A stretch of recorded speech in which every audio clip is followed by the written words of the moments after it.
ये Valentine day आप कैसे मनाते हैं? क्या है इसमें? ये किसकी परंपरा है?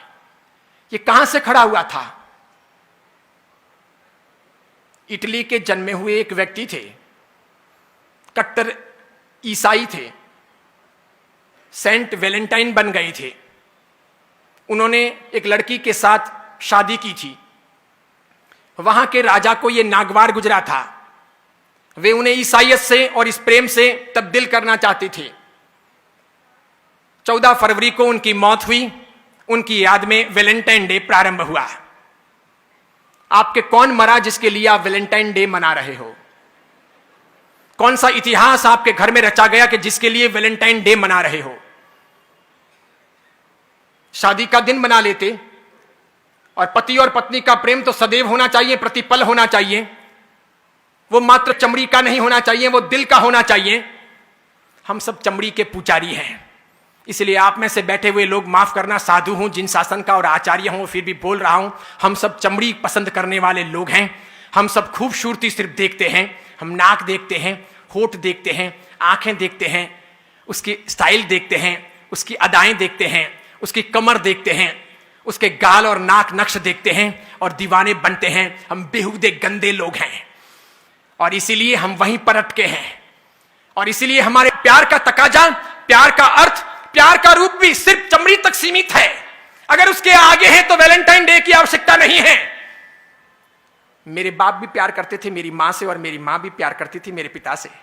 आपके पिता ने भी प्यार किया होगा आपकी मां से और आपकी मां ने भी प्यार किया होगा पिता से।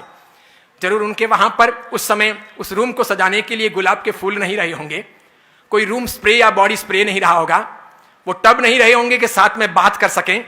इसके सिवाय अन्य अन्य प्रकार के संसाधन नहीं रहे होंगे। वो स्नो, शैम्पू, वो खूबसूरती के अन्य अंदाज नहीं रहे होंगे। तर भी जीवन की पवित्रता रही होगी, समर्पण का भाव रहा होगा, वो अर्धांगिनी का रूप रहा होगा, वो गहरी आत्मीयता रही होगी, वो दिल रहा होगा, वो प्यार रहा होगा, वो घनिष्ठता रही होगी। मेरे ख्याल से हम में से अधिकांश के मां बाप ने अभी तक, मां ने बाप को नहीं छोड़ा और बाप ने मां को नहीं छोड़ा। न तलाक दिया, न ऐतराज किया। न हमारी मां अपने बाप को छोड़कर पियर गई और न मेरे पिता ने कभी अपनी मां को घर जाने के लिए कहा। भले ही मेरे पिता जाड़े रहे होंगे या आपके किसी के पिता मोटे रहे होंगे, मां दुबली पतली रही होगी, तब भी ये जोड़ा कामयाब रहा होगा। भले पिता काले रहे होंगे, मां गोरी चिट्टी रही होगी, तब भी वो जोड़ा कामयाब रहा। भले मां लंबी रही होगी, पिता बिल्कुल ठिंगू रहे होंगे, ठिंगने रहे होंगे, तब भी वो जोड़ा कामयाब रहा। भले पिता अक्ल वाले रहे होंगे, मां अनपढ़ रही होगी, तब भी वो जोड़ा कामयाब रहा। आज तो हम इंच इंच देखते हैं, सेंटीमीटर सेंटीमीटर देखते हैं।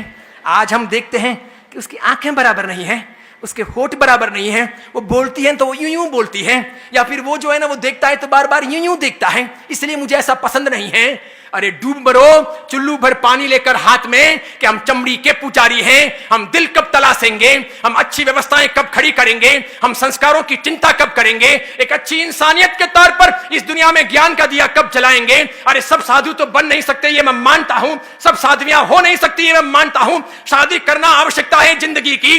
हर कोई त्यागी बनकर के इस मार्ग पर आएगा नहीं। अधिकांश लोग गृहस्थ जीवन ही पालेंगे तो पाणी ग्रहण होगा, विवाह होगा। और विवाह के बाद कौन क्या करता है ये मुझे कुछ कहने की और पढ़ाने की आवश्यकता नहीं है। इसलिए गृहस्थ धर्म है, गृहस्थ जीवन है, गृहस्थ एक आधार है। इसे महावीर ने अलग से एक परंपरा कहा है, एक धर्म की व्यवस्थाएं दी है। लेकिन महावीर चमड़ी के आधार पर बातें करने वाले या चमड़ी को प्रमुखता देने वाले इंसान नहीं। उन्होंने उससे ऊपर हट करके न्याय, नीति, प्रामाणिकता, पवित्रता, प्रेम, भाईचारा, लगाव,